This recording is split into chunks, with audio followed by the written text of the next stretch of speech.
Hello, this is Weeb Petite. I would like to speak to you today in this video about a process that goes on in our bodies called inflammation. Now, the process of inflammation is designed to be helpful to the body in repairing injury. It should be an acute, very fast response whereby the immune cells quickly remove damaged tissue and destroy any invading microorganisms. Normal tissue structure is restored, and the immune signals that amplify the inflammatory response are switched off. The immune cells retreat back into the bloodstream.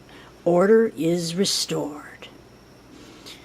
This type of inflammation occurs with normal processes of healing, for example, after a slight cut or wound.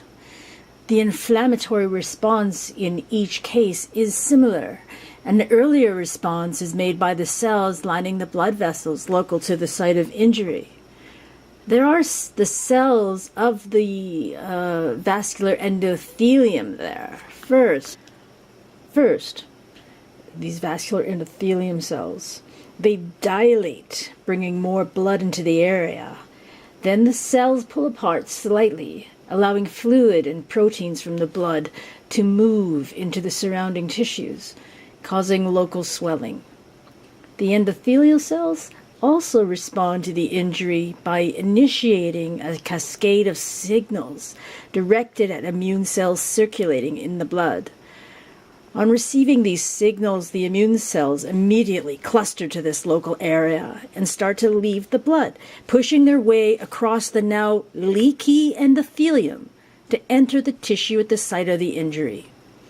Together with these local changes, initiate the 4 cardinal signs of inflammation: redness, heat, swelling from increased local blood flow, and the escape of blood fluid into tissues, and the influx of immune cells, plus pain from damage to the local nerve endings.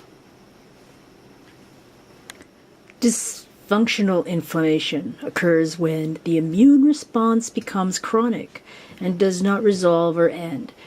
Chronic inflammation can occur in many different parts of the body in response to many different diseases.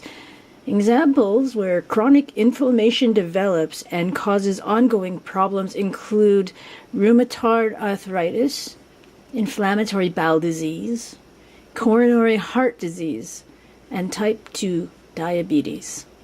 The harm that can be caused by many different things. It can be physical, mechanical injury, heat, cold, sun exposure, toxic, could be corrosive chemical, X-ray, or due to an infectious agent, virus, bacteria, or a parasite. We need all the help we can get. Therefore, diet plays a very important role. What role does diet play?